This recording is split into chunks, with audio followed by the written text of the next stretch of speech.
El mar Mediterráneo. La isla de Creta. Siglo XV a.C.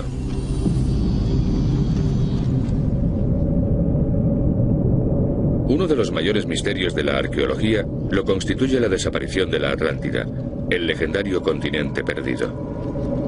No se ha hallado un solo indicio de su extinta civilización. No obstante, su leyenda perdura.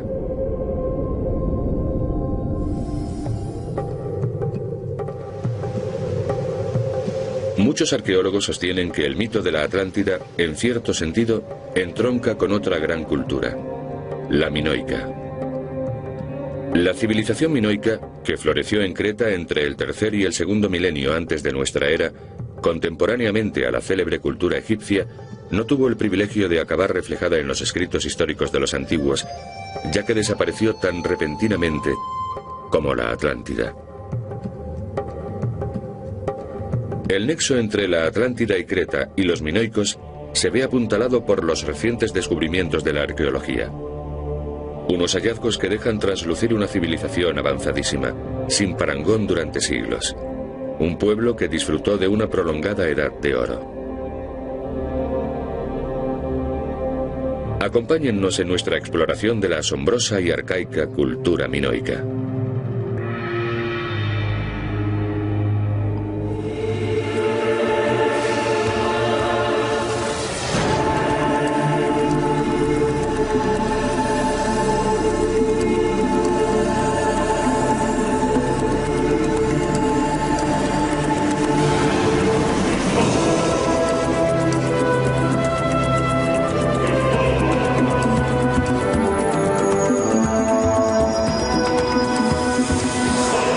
Secretos de la arqueología. Los secretos de la isla de Minos. De todas las culturas comprendidas entre el tercer y el segundo milenio antes de Cristo, la egipcia acapara la atención gracias a su deslumbrante escultura y su arte. Los jeroglíficos que nos legó, las tumbas regias y su increíble arquitectura, entre la que se cuentan, por supuesto, las pirámides.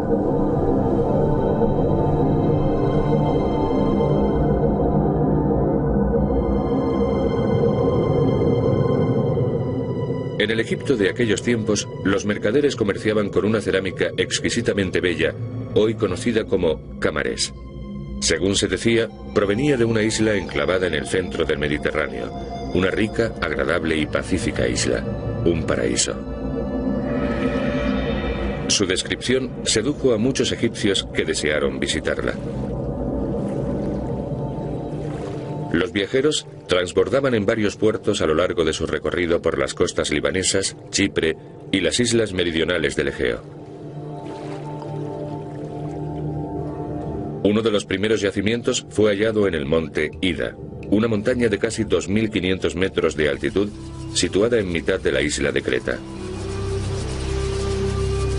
En el segundo milenio antes de nuestra era, Creta era el foco de unos vastos dominios que englobaban la mayor parte de las islas del mar Egeo. Por esta razón, la cultura minoica, bautizada así en honor a Minos, el legendario rey de Creta, también se ha conocido por el nombre de civilización egea. En la costa sur de Creta, los arqueólogos exhumaron indicios de un asentamiento minoico, Agia Triada. En el transcurso de las excavaciones se desenterró una gran mansión y, entre otras muchas reliquias, un artefacto muy singular. En sus costados se representa una procesión. Las figuras alineadas sonríen serena y alborozadamente. El objeto es, sin duda alguna, un sarcófago. Y el desfile, pese a su aire festivo, no puede ser más que un cortejo fúnebre.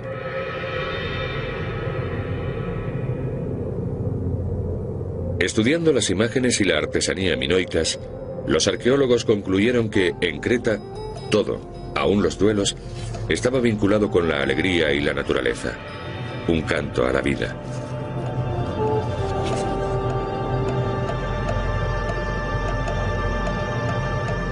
Esto contrastaba vivamente con la gravedad de los ritos funerarios egipcios, con su riguroso culto a los muertos. En Agia Triada, Los arqueólogos hallaron asimismo estas vasijas pétreas, talladas en esteatita negra, uno de los materiales más hermosos de la antigüedad.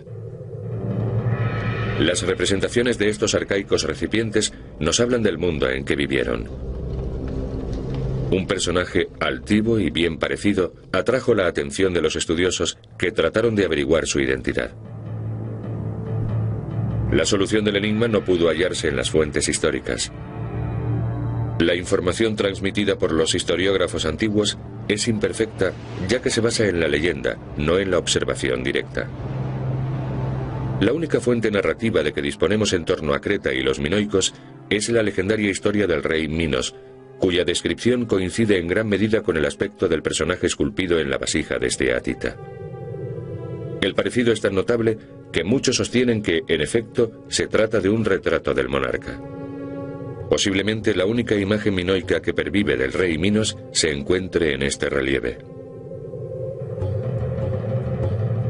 La mitología nos habla de un ser monstruoso, el Minotauro, mitad hombre, mitad toro, nacido de la unión de un toro blanco y Pasífae, la esposa de Minos. Al ver a su horrendo vástago, el soberano mandó encerrar al Minotauro en un laberinto. Cada 9 años, Minos le entregaba 7 hombres y mujeres jóvenes procedentes de Atenas. Finalmente, Teseo, el hijo del rey ateniense, decidió matar al Minotauro. Entretanto conoció a Ariadna, la hija de Minos, que se enamoró de él. Ariadna entregó a Teseo un ovillo de hilo de seda para que fuese desmadejándolo a medida que se internaba en el laberinto y así pudiese regresar a la salida. Teseo mató al Minotauro y huyó de la isla llevándose a Ariadna consigo. Minos, furioso, confinó al constructor del laberinto, Dédalo, pero este también logró escapar con su desgraciado hijo, Ícaro, gracias a un par de alas enceradas. A partir de entonces, un negro nubarrón se cierne sobre el mundo cretense. No obstante, los arqueólogos nos advierten de que debemos desconfiar de las historias que inventan los pueblos acerca de sus enemigos.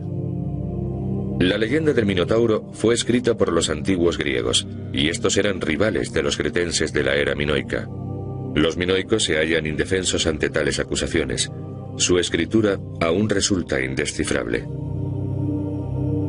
Su alfabeto, conocido como Lineal A, constituye un enigma, y uno de los mayores retos de la arqueología moderna subyace en un disco minoico de cerámica, el disco de Phaistos.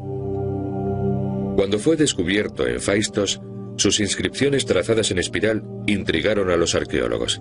Sin embargo, a diferencia de los jeroglíficos legibles de los egipcios, los signos minoicos continúan siendo un misterio para los especialistas de nuestros días. Pese a ello, el disco nos revela algo extraordinario. Los caracteres están impresos, no pintados, y cada uno de ellos representa una sílaba. Por lo tanto, el disco contiene un texto, uno de los primeros textos impresos de la historia humana, miles de años antes de Gutenberg.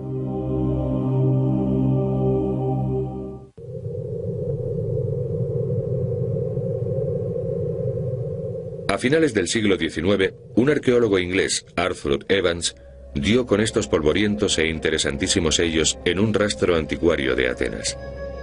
Descubrió su procedencia cretense, de modo que decidió emprender allí una excavación, en Knossos. Comenzó a desenterrar los restos de unas estancias profusa y refinadamente decoradas. Los suelos de las moradas se encontraban perfectamente apilados, como si se hubiesen derrumbado unos sobre otros a resultas de un seísmo o una catástrofe por el estilo que hubiese azotado la ciudad. Evans reconstruyó todo lo reedificable. Sin embargo, cuanto más excavaba, más consciente era de la excepcionalidad de aquellos edificios. Las salas, en número de más de 1500, estaban todas interconectadas, como si todo el solar del yacimiento hubiese estado cubierto por un solo palacio, del tamaño de una ciudad. Por toda el área se hallaron grandes astas de piedra y representaciones taurinas. Evans comprendió que Knossos era una extraordinaria ciudad-palacio, como jamás se había visto otra igual, una ciudad laberinto donde el toro era objeto de gran veneración. Y así es como descubrió el mítico palacio de Minos, el laberinto del que huyó Teseo y el secreto del Minotauro.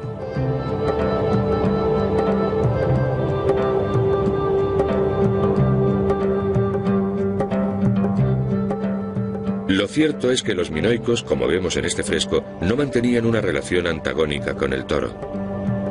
No era más que un juego, no los mataban.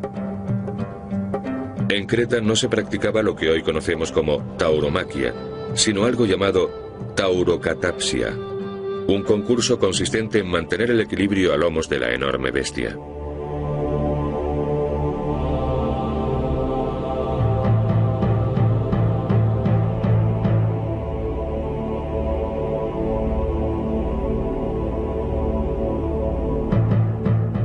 En la antigüedad, la ciudad laberinto de Cnosos no dejó de evolucionar.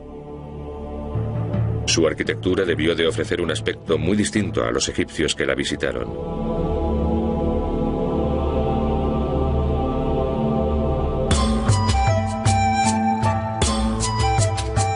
Las cubiertas contaban con aberturas destinadas a recoger y canalizar el agua de lluvia, aunque también servían para permitir la entrada de luz.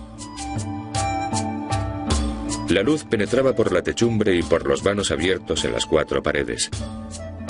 El edificio constaba de 2 áreas completamente distintas, si bien las distintas plantas eran idénticas.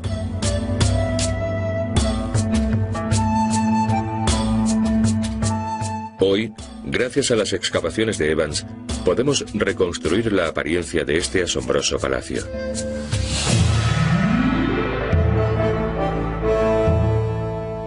Se trataba de un imponente dédalo compuesto en su parte externa por una compleja e imbricada serie de terrazas escalonadas. A diferencia del reino egipcio, cuyos súbditos vivían en cabañas de adobe, pero edificaban construcciones colosales, como las pirámides, para rendir culto al más allá, he aquí un pueblo que creó una arquitectura descomunal y grandiosa no para celebrar la muerte, sino para vivir la vida con dicha. El corazón de la vida minoica, el centro comunal de recreo, el lugar donde se celebraban los espectáculos taurinos, era este atrio.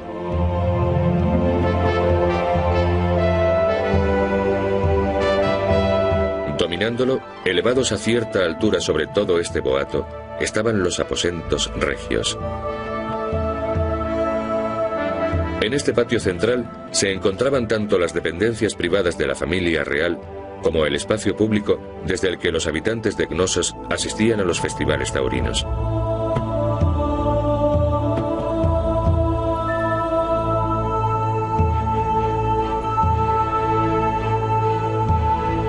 Su democrática disposición permitía entremezclarse a las diversas clases sociales. El centro de poder minoico, el Salón del Trono, dominaba asimismo el atrio.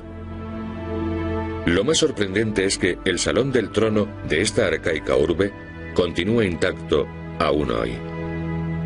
Y el solio de Minos aún se encuentra en su emplazamiento original.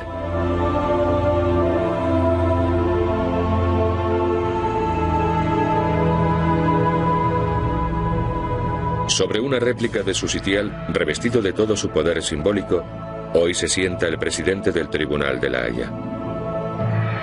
Este homenaje a la civilización minoica se debe a los esfuerzos de los arqueólogos que desacreditaron el mito griego del Minotauro y restituyeron al rey Minos su merecida fama de soberano justo e imparcial.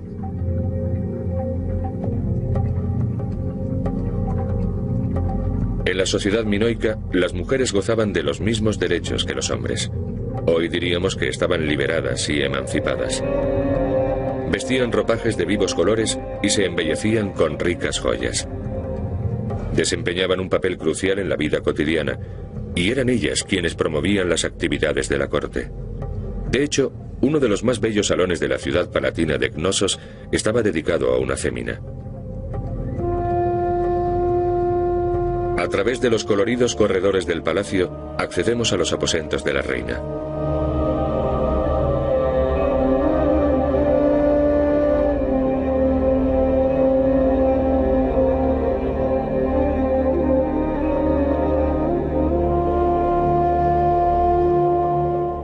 Más que en ningún otro lugar, en estas dependencias podemos constatar la afición de los minoicos al lujo y a las comodidades.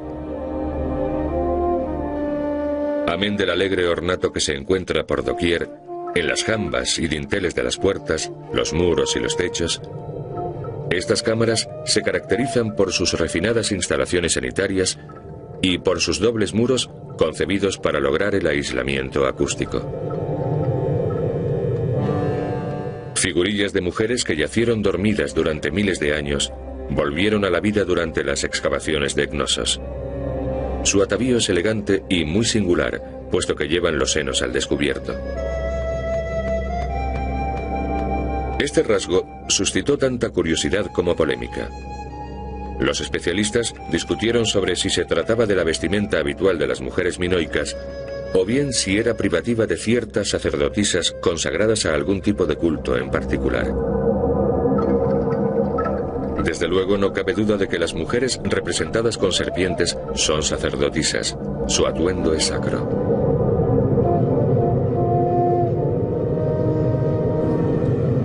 No obstante, en subsiguientes campañas arqueológicas se hallaron decenas de pinturas en las cuales se representaban escenas de la vida cotidiana, y en ellas las mujeres aparecen con los pechos al aire. Esta circunstancia condujo a los arqueólogos a concluir que esta moda tan desinhibida estaba muy extendida entre las féminas minoicas. Esta teoría queda corroborada asimismo gracias a un sinnúmero de pinturas cretenses.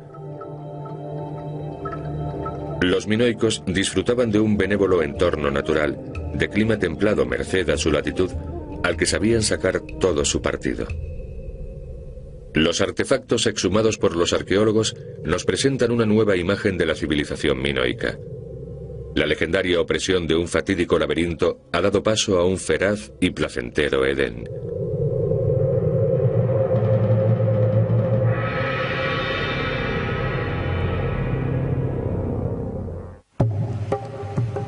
Creta, cuna del rey Minos y de la civilización por él fundada, era el eje de un vasto imperio que englobaba centenares de islas vecinas del archipiélago de las Cícladas, una de las regiones más cautivadoras del globo. Una de sus ínsulas es Santorini, en la antigüedad conocida por el nombre de Caliste, la más bella.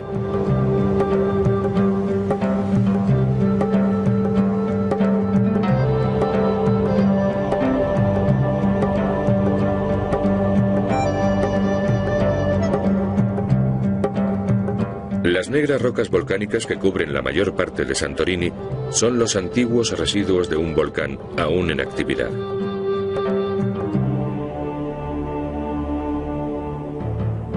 El volcán expele un compuesto que produce una arena especialmente apropiada para la fabricación de mortero, y la isla cuenta con innúmeras canteras de donde extraerla. En una de estas canteras se hallaron las ruinas de unas antiguas estructuras murarias que inmediatamente atrajeron la atención de los arqueólogos.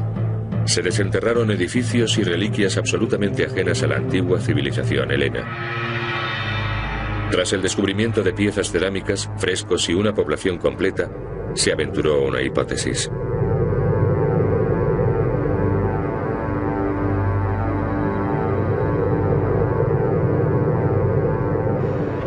Era evidente que una tremenda erupción había soterrado la ciudad bajo una capa de arena y cenizas y que posteriormente se había solidificado. La población, hoy llamada Akrotiri, había quedado destruida a resultas de uno de los mayores desastres naturales de la historia: la desaparición de la mitad de la isla de Santorini bajo el mar, un suceso acaecido alrededor del año 1500 a.C. Tanto los frescos como la cerámica, muy similares a los hallados en Cnosos y Phaistos, indicaban que Akrotiri era uno de los muchos puertos comerciales que jalonaban las rutas comerciales de los minoicos a lo largo y a lo ancho del Mediterráneo, por donde mercadeaban con sus refinadísimos productos. Se trataba de una ciudad culturalmente avanzada, un digno paradigma de la civilización que hoy conocemos como minoica, y sus viviendas son buena prueba de ello. Las casas de Akrotiri constaban de 2 o 3 plantas y se construyeron conforme a un estilo arquitectónico sencillo y elegantísimo. Todas ellas presentaban un buen número de vanos que permitían su aireación e iluminación.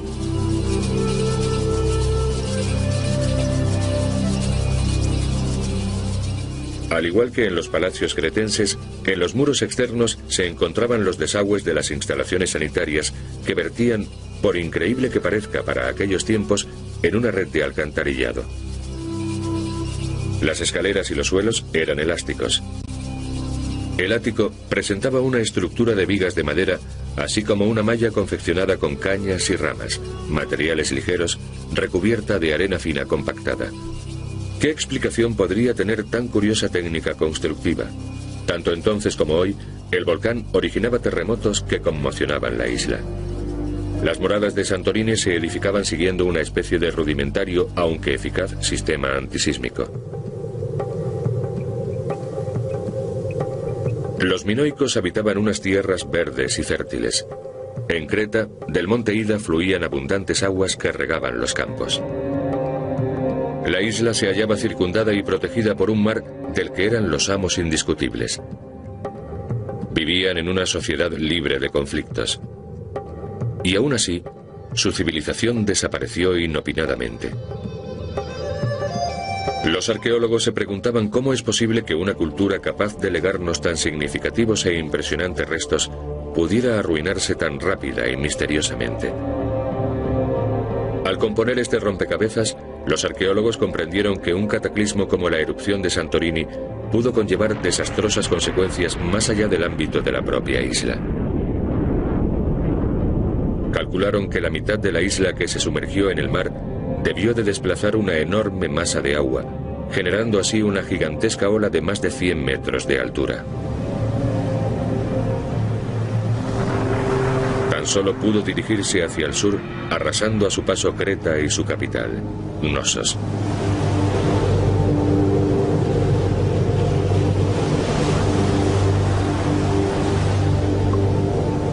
Para confirmar esta hipótesis, los arqueólogos han hallado restos de embarcaciones en las laderas del monte Ida. El volcán de Santorini no solo destruyó la mitad de la isla y enterró a Crotiri en cenizas, sino que además exterminó la célebre y poderosa flota minoica, cuya pérdida dejó a esta civilización expuesta y vulnerable a la invasión de los micénicos. Una cultura nacida del mar murió a merced de su furia. Los descubrimientos arqueológicos relacionados con el último estadio y el fatal destino de la isla de Minos, así como la práctica destrucción de la isla de Santorini, tienen mucho en común con otro imperecedero enigma. Durante siglos, los eruditos han tratado de determinar la situación de la Atlántida, el continente perdido. El mito de la Atlántida tiene su arranque en los escritos de Platón. Conforme a la leyenda, se trataba de un mundo idílico que vivía una edad de oro, una isla que constituía un auténtico paraíso natural, enriquecido con portentosas obras de ingeniería hidráulica. En el centro de la ínsula se alzaban un inmenso y complejo residencial rodeado de bosques. Y todo esto desapareció un día engullido por el mar. Según Platón, la Atlántida se encontraba más allá de las columnas de Hércules, el actual estrecho de Gibraltar, en el Océano Atlántico. No obstante, su información era de tercera mano, ya que se la debía al sabio Solón, que a su vez la había obtenido de los sacerdotes egipcios. Por todo ello, algunos especialistas de nuestro tiempo están convencidos de que, dadas las coincidencias con el mundo minoico, la mítica desaparición de la Atlántida se corresponde en realidad con la debacle de la isla de Santorini y la súbita caída de la civilización minoica. Lo cierto es que la arqueología no ha hallado nada parecido a la Atlántida, ni a Knossos, ni a la cultura minoica en ninguno de los pueblos que llegaron a posteriori. Los micénicos, ancestros de los griegos, tras subyugar a los minoicos, desarrollaron una civilización mucho más tosca y regresiva, como si la humanidad hubiese dado un gran paso atrás. Tanto si la leyenda de la Atlántida se inspiró en el reino de Minos y el desastre del volcán de Santorini, como si no, no supone desdoro alguno para el fascinante mundo que los arqueólogos descubrieron para nosotros. Los asombrosos objetos que nos legaron, su respeto por el generoso medio natural que habitaban, el grado de civilización y el modo de vida de los minoicos. Todo ello sugiere que si su cultura no hubiese desaparecido, nuestro mundo sería hoy muy distinto. El rey de Minos no tuvo la oportunidad de expandirse, de compartir la riqueza de su cultura. No fue capaz de perpetuar su edad de oro. No obstante, lo que resta de su civilización ha influido sobre el concepto de belleza que hemos ido heredando de generación en generación a través de la Grecia clásica hasta el mundo occidental contemporáneo. De modo que hoy podemos justificadamente declararnos hijos de Creta, un mundo que rendía homenaje a la belleza y a la importancia de la mujer. Una cultura de recios valores morales encarnados por su justo e imparcial rey Minos. Una civilización para la cual el laberinto no era sino un juego y materia de leyendas. Un pueblo surgido de las tinieblas que aprendió a festejar y a vivir la vida como debe vivirse.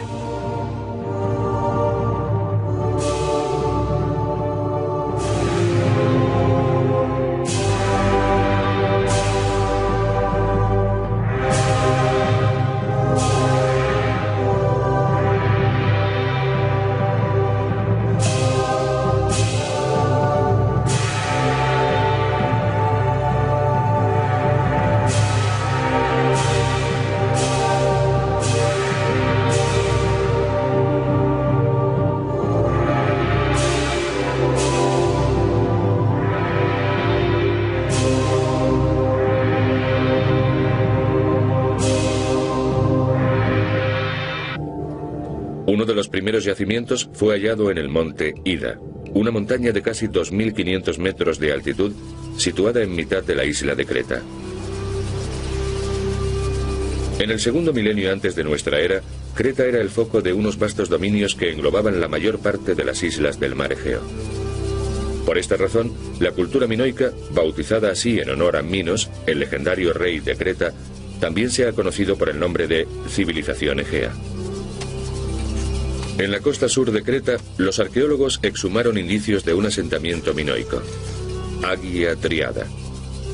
En el transcurso de las excavaciones se desenterró una gran mansión y, entre otras muchas reliquias, un artefacto muy singular.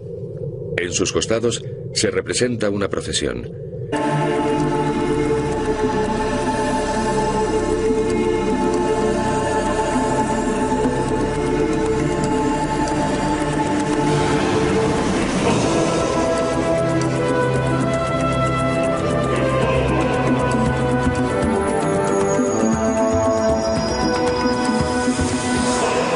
Secretos de la arqueología. Los secretos de la isla de Minos. De todas las culturas comprendidas entre el tercer y el segundo milenio antes de Cristo, la egipcia acapara la atención gracias a su deslumbrante escultura y su arte. Los jeroglíficos que nos legó, las tumbas regias y su segundo milenio antes de nuestra era, contemporáneamente a la célebre cultura egipcia, no tuvo el privilegio de acabar reflejada en los escritos históricos de los antiguos, ya que desapareció tan repentinamente como la Atlántida. El nexo entre la Atlántida y Creta y los minoicos se ve apuntalado por los recientes descubrimientos de la arqueología. Unos hallazgos que dejan traslucir una civilización avanzadísima, sin parangón durante siglos. Un pueblo que disfrutó de una prolongada edad de oro. Acompáñennos en nuestra exploración de la asombrosa y arcaica cultura minoica.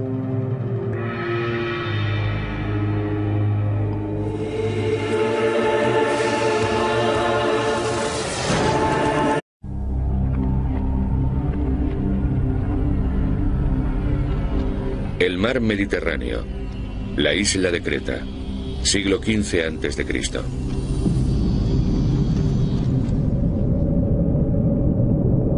Uno de los mayores misterios de la arqueología lo constituye la desaparición de la Atlántida, el legendario continente perdido. No se ha hallado un solo indicio de su extinta civilización. No obstante, su leyenda perdura.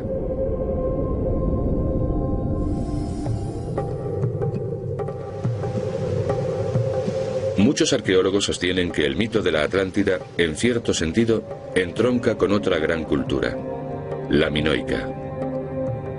La civilización minoica, que floreció en Creta entre el tercer y el increíble arquitectura, entre la que se cuentan, por supuesto, las pirámides.